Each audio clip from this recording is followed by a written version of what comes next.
नमस्कार, एक और नई वीडियो के साथ। आज की इस वीडियो का हमारा विषय है एजुकेशन यानी शिक्षा शास्त्र, जिससे मैं आपको चैप्टर नंबर 16 बताने वाला हूँ। इस चैप्टर का नाम है जनसंख्या शिक्षा।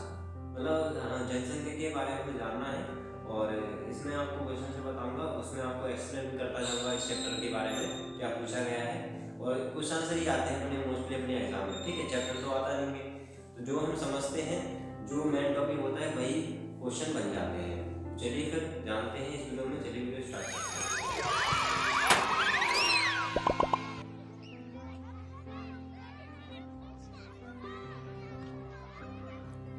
इस चैप्टर की सबसे पहले मैं आपको अति लघु उत्तरी बताने वाला हूँ। पहला प्रश्न अपना है, उत्तर प्रदेश में जनसंख्या शिक्षा कार्यक्रम किस संस्था के सहयोग से प्रारंभ किया गया?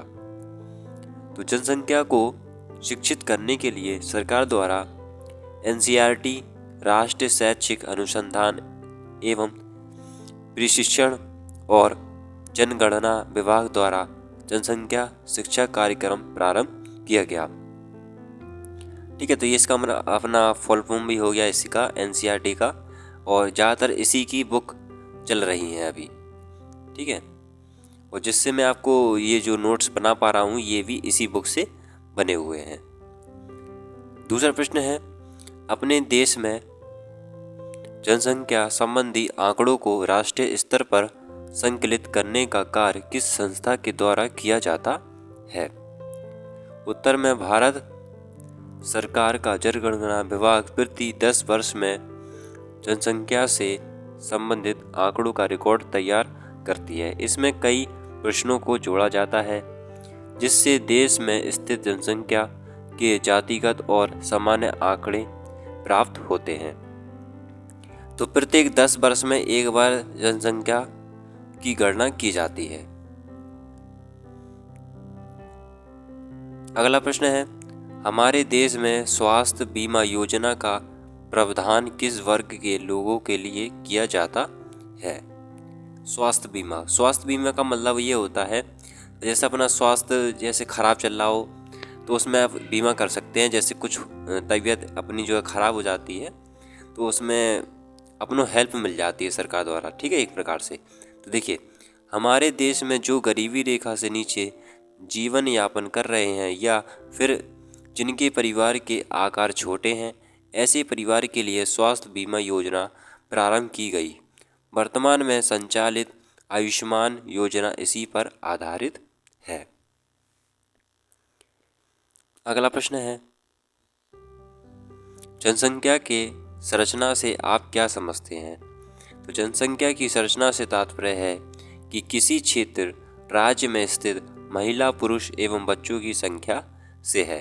तो ये जनसंख्या की संरचना हो गई है। अगला प्रश्न है, भारत की उष्ण जलवायु का जनसंख्या वृद्धि से क्या संबंध है?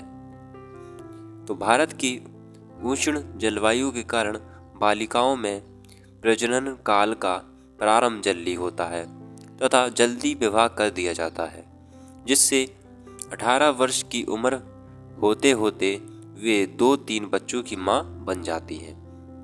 तो ज़्यादातर ये पहले हुआ करता था, लेकिन आज के वर्तमान युग में देखें तो लोग जो है पढ़े लिखे हो गए हैं और कई सारे जो परिवार हैं वो सोचते हैं कि हमारी जो बच्ची है वो आगे पढ़ लिखे, तो पढ़ने लिखने की उम्र के साथ साथ उनकी उम्र भी बढ़ जाती है। मतलब कि जैसे बच्ची जैसे 18 वर्ष की हुई है तो उसको पढ़ाई होती है 4-5 साल की, तो हो जाती है 24-25 की। तो ये ठीक अवस्था होती है विवाह करने के लिए।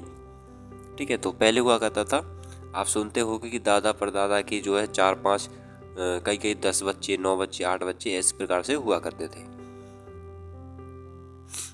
प्रश्न है अगला, जनसंख्या शिक्षा की किन्हीं 2 समस्याओं का उल्लेख कीजिए। ठीक है, तो पहली तो समस्या है, इसमें देखिए 3 बताई गई हैं, इसमें हमें बताना है 2। तो 3 इसलिए जैसे आप एक भूल भी जाते हो तो तीसरी आपको याद रहे। तो पहला तो है अशिक्षित अभिभावकों द्वारा जनसंख्या शिक्षा का विरोध करना। दूसरा है सरकार द्वारा जनसंख्या की वृद्धि के रोकथाम के उपायों का विरोध करते हैं। तीसरा है शिक्षकों द्वारा सही जानकारी नहीं होने पर उनका शिक्षा के प्रति दृष्टिकोण सकारात्मक नहीं होता। ठीक है, तो ये हो गया। अगला प्रश्न है जनसंख्या शिक्षा की अवधारणा एक वाक्य में समझाइए। तो जनसंख्या शिक्षा को हम क्या समझ सकते हैं, इस एक बार में हमें समझना है। तो जनसंख्या शिक्षा एक शैक्षिक कार्यक्रम है जिसमें परिवार, समाज, राष्ट्र एवं विश्व की जनसंख्या की स्थिति का अध्ययन किया जाता है। मतलब कि क्या स्थिति है, कितनी संख्या है, कितनी संख्या में लोग कहाँ पर रह रहे हैं, है ना। और आगे देखिए, इस अध्ययन का उद्देश्य छात्र में इस स्थिति के प्रति विवेकपूर्ण, उत्तरदायित्वपूर्ण दृष्टिकोणों एवं व्यवहार का विकास करना है। तो ये हमारा प्रश्न हो गया। अगला है जनसंख्या विस्फोट क्या है। तो ये बहुत ही महत्वपूर्ण क्वेश्चन है, जनसंख्या विस्फोट। तो उत्तर में जानते हैं, जनसंख्या की सामान्य वृद्धि तो आज के विकासशील जीवन के लिए सामान्य सी बात होती है, परंतु आज जनसंख्या में होने वाली यह वृद्धि असामान्य एवं बेहद तीव्र है। जनसंख्या में होने वाली इस अतिशीघ्र एवं असामान्य वृद्धि को ही हम जनसंख्या विस्फोट कहते हैं। तो ये आपको लैंग्वेज थोड़ी सी डिफिकल्ट लग रही होगी, ठीक है। तो मैं आपको अपने लैंग्वेज बताता हूँ जिस प्रकार से आप लिख सकते हैं परिभाषा जनसंख्या विस्फोट की। तो किसी क्षेत्र में देखिए, जैसे कि जनसंख्या विस्फोट है, तो जनसंख्या विस्फोट का मतलब मैं समझा देता हूँ। जैसे कि किसी क्षेत्र में जन्म दर और मृत्यु दर, जिसमें कि जन्म दर की संख्या में बढ़ोतरी होती है और मृत्यु दर में कमी आ जाती है, तो वहाँ पर हो जाता है जनसंख्या विस्फोट। ठीक है, ध्यान से सुनिए। किसी क्षेत्र में जनसंख्या में बढ़ोतरी होना और मृत्यु दर में कमी होना कहलाता है जनसंख्या विस्फोट।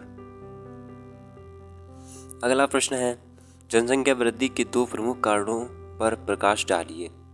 पहला है कारण पुरानी सामाजिक मान्यताओं एवं अंधविश्वास। दूसरा संयुक्त परिवार के प्रति लगाव। तीसरा अशिक्षा और निर्धनता। चौथा मनोरंजन के साधनों का अभाव। पांचवा जन्म दर की तुलना में मृत्यु दर का कम होना। देखिए, यही वही लाइन आ गई है जो मैंने आपको परिभाषा बताई है, जन्म दर की तुलना में मृत्यु दर का कम होना। मतलब कि लोग मर तो कम रहे हैं लेकिन जन्म उनका अत्यधिक हो रहा है, तो वहां पर हो जाता है जनसंख्या विस्फोट। अगला प्रश्न, जनसंख्या शिक्षा के अर्थ और उद्देश्य का वर्णन कीजिए। तो जनसंख्या शिक्षा एक शैक्षिक कार्यक्रम है जिसमें छात्रों को जनसंख्या संबंधी जानकारी प्रदान कर उसमें जनसंख्या सामान्य समस्या के प्रति जागरूकता विकसित करना है। ठीक है, तो पहला इसमें बताया गया है जनसंख्या शिक्षा के उद्देश्य जनसंख्या की स्थिति, वृद्धि और संरचना के संबंध में जानकारी प्रदान करना। दूसरा जनसंख्या विस्फोट की जानकारी प्रदान करना। अब हम जानने वाले हैं लघु उत्तरीय। अति लघु जितने थे उतने में आपको बता दिए हैं जो जो महत्वपूर्ण है। अब देखिए, लघु में पहला प्रश्न पूछा गया है जनसंख्या वृद्धि के कोई 4 कारण बताइए। ये एक पहला प्रश्न हो गया। दूसरा प्रश्न इसी से आ सकता है संबंधित, भारत में जनसंख्या विस्फोट के क्या कारण है। तो आप समझ चुके होंगे जनसंख्या विस्फोट क्या होता है। ठीक है, तो जब आप एक शब्द का मतलब समझ जाते हैं तो आप उस शब्द के ऊपर एक पैराग्राफ लिख सकते हैं, जैसे कि आपने निबंध में जाना होगा। ठीक है, निबंध में आपको एक ही शब्द दिया जाता है ना, जिससे आप पूरा पैराग्राफ लिख देते हैं।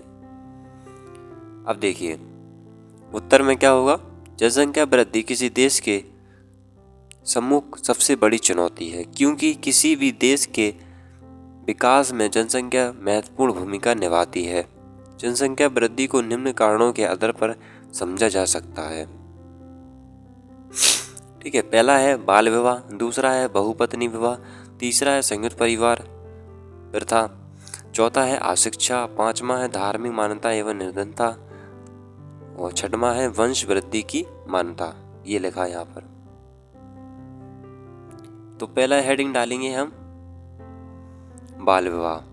प्राचीन काल से ही कम उम्र में विवाह कर दिया जाता है, जिससे संतान उत्पत्ति की दर अधिक हो जाती है, क्योंकि मनोरंजन के अभाव के कारण पुरुषों के लिए उनकी पत्नियां ही एकमात्र साधन थे। दूसरा है बहुपत्नी विवाह। कुछ धार्मिक रिवाज के अनुसार बहुपत्नी विवाह प्रचलन है, जिसके कारण जनसंख्या वृद्धि होती है। तीसरा है संयुक्त परिवार। संयुक्त परिवार भी जनसंख्या वृद्धि का कारक है, क्योंकि संयुक्त परिवार में बच्चों का पालन पोषण की जिम्मेदारी बुजुर्गों की होती है और बच्चों के माता पिता किसी भी प्रकार का कष्ट नहीं होता है। तो देखिए, इसका मतलब ये होता है जैसे कि संयुक्त परिवार में जैसे बुजुर्गों की जिम्मेदारी रहती है और जो माता पिता है उनको कोई कष्ट नहीं होता है। तो इससे उनका बेनिफिट ये हो जाता है कि माता पिता एकदम स्वतंत्र रूप से मुक्त हैं, मतलब उनको कोई फ़र्क नहीं पड़ता है कि संख्या कितनी हो उनके बच्चों की। तो अभी के टाइम पे क्या हो रहा है कि माता पिता ही उनका पालन पोषण करते हैं, जैसे उनको काफ़ी कष्ट होता है, काम करना पड़ता है, काफ़ी मेहनत करनी पड़ती है, तो उनको इस गलती का एहसास होता है। ठीक है, तो इस कारण से जनसंख्या वृद्धि का कारण है संयुक्त परिवार। अगला अशिक्षा। ठीक है, अगली हेडिंग है शिक्षा के अभाव में संतान उत्पत्ति की दर में वृद्धि होती है, क्योंकि अनपढ़ पुरुष एवं महिलाएं गर्भ निरोधक उपायों का प्रयोग नहीं करते और ना ही बढ़ती हुई जनसंख्या के दुष्परिणाम को समझते हैं। ठीक है, तो शिक्षा का होना अति आवश्यक है, हर व्यक्ति को शिक्षित होना चाहिए। पांचवा है धार्मिक मान्यताएं। बहुत से धर्मों में गर्भपात करना, गर्भ निरोधक उपायों का प्रयोग करना धर्म के विरोध माना जाता है। इसके अलावा पुत्र की प्राप्ति भी धार्मिक मान्यताओं के अनुसार आवश्यक है, इसलिए इसे भी जनसंख्या वृद्धि का कारण माना जाता है। तो देखिए, धार्मिक मान्यताएं, सबसे पहले तो ये मुस्लिम जो धर्म है उसमें माना जाता है कि जो गर्भपात के लिए गर्भ निरोधक जो हम चीज़ों का उपयोग करते हैं वो एक धर्म के विरोध है। ठीक है, और दूसरा ये गांव में ये माना जाता है कि पुत्र प्राप्ति आवश्यक है ना, तो इसकी प्राप्ति के चक्कर में वो जो है काफ़ी सारे उनके बच्चे हो जाते हैं। अगली हेडिंग है वंश वृद्धि की मान्यताएं। निर्धन लोगों की मान्यता है कि अधिक संतान आर्थिक लाभ के लिए आवश्यक है। ठीक है, बहुत से ये सोचते हैं अगर हमारे ज़्यादा बच्चे होंगे तो ज़्यादा लोग कमाएंगे और जिससे पैसा भी अधिक आ जाएगा, तो ये सोच रहती है कई लोगों की। अब हम जानते हैं अगला प्रश्न जो है लिखा है जनसंख्या विस्फोट से आप क्या समझते हैं। तो अति लघु में आप इसका मतलब समझ चुके होंगे क्या होता है, लेकिन इसमें हमें थोड़ा पूरा डिटेल में लिखना है। अगर अति लघु में पूछा जाए तो केवल आपको परिभाषा लिख देना है, ठीक है, तो इससे आपका क्लियर हो जाएगा। लेकिन इसमें हमें पूरा डिटेल में लिखना है, क्या इसके प्रभाव पड़ते हैं, क्या होने से क्या हो जाता है। तो देखिए, जनसंख्या वृद्धि सामान्य एवं स्वाभाविक प्रक्रिया है। किसी भी देश में जन्म दर और मृत्यु दर असीमित होती है, अर्थात जन्म दर अधिक हो और मृत्यु दर में कमी आना। इसी के साथ प्रयास की स्थिति इसी तरह बनी रहे जनसंख्या वृद्धि में तीव्र होने लगती है और यह प्रक्रिया जनसंख्या विस्फोट को प्रदर्शित करती है। जनसंख्या वृद्धि किसी भी देश के लिए समस्या है, क्योंकि यह विकास की गति को रोक देती है, जिसके कारण रोजगार, खाद्यान्न और आवास में निरंतर कमी होती रहती है। इसके अलावा जो संसाधन उपलब्ध हैं उनका शोषण अनिश्चित रूप से होता है। शिक्षा के माध्यम से छात्र को इस सब की जानकारी कराना आवश्यक है। अगला प्रश्न है जनसंख्या शिक्षा से आप क्या समझते हैं, इसकी समस्याओं की विवेचना कीजिए। तो उत्तर में होगा जनसंख्या शिक्षा एक ऐसी शिक्षा है जिसके माध्यम से छात्र को जनसंख्या वृद्धि, उसके दुष्परिणाम से अवगत कराना, क्योंकि यह तो यौन शिक्षा ना तो परिवार नियोजन की शिक्षा, यह तो केवल जीवन स्तर में सुधार करने की शिक्षा है। प्रोफेसर DKR, ऐसी कुछ नाम है, यानी BKR है, BKR है इन राव के अनुसार, BKR राव के अनुसार जनसंख्या शिक्षा परिवार के आकार में सही अभिवृद्धि विकसित करने के लिए प्रेरणा इसका उद्देश्य नहीं, बल्कि जनसंख्या को गुणात्मक श्रेष्ठ बनाना है। मतलब कि कहने का अर्थ ये है कि ये तो ना यौन शिक्षा है, ना ये परिवार नियोजन शिक्षा है, बस केवल ये है कि जैसे जनसंख्या के बारे में जानकारी प्राप्त कराना, जैसे कि हमें जो है कोई परेशानी ना उठाना पड़े आगे चल के। मान लीजिए जैसे हमारे कुछ ज़्यादा बच्चे हैं तो हमारी आर्थिक जो स्थिति है उसमें गिरावट हो जाएगी और जीवन जीने का स्तर है वो भी गिर जाएगा। तो काफ़ी ऐसी समस्याओं का हमें सामना ना करना पड़े, तो इसलिए हमें जनसंख्या शिक्षा की आवश्यकता है, जिससे हम इसके माध्यम से जागरूक बन सकें। अब जानते हैं इसकी हम समस्याएं। तो देखिए, पहली समस्या, शिक्षकों में जनसंख्या शिक्षा के प्रति जागरूकता का अभाव होना और शिक्षा की सही जानकारी को अवगत नहीं करा पाते। दूसरा, जनसंख्या शिक्षा से संबंधित अभी तक कोई भी शोध नहीं किया गया, जिससे इसकी विषमताओं में कमी हो रही है। अगला प्रश्न, राष्ट्रीय जनसंख्या नीति सन 2000 के उद्देश्य को लिखिए। ये प्रश्न है अपना। तो देखिए, केंद्र सरकार ने अपनी नई जनसंख्या नीति की घोषणा 2000 में की थी। नई राष्ट्रीय जनसंख्या संस्था नीति निम्न प्रकार है। पहला, तत्कालीन उद्देश्य के अंतर्गत कर्म विरोध, स्वास्थ्य सेवा के बाद है स्वास्थ्य सेवा का ढांचा से संबंधित आवश्यकताओं की पूर्ति करना।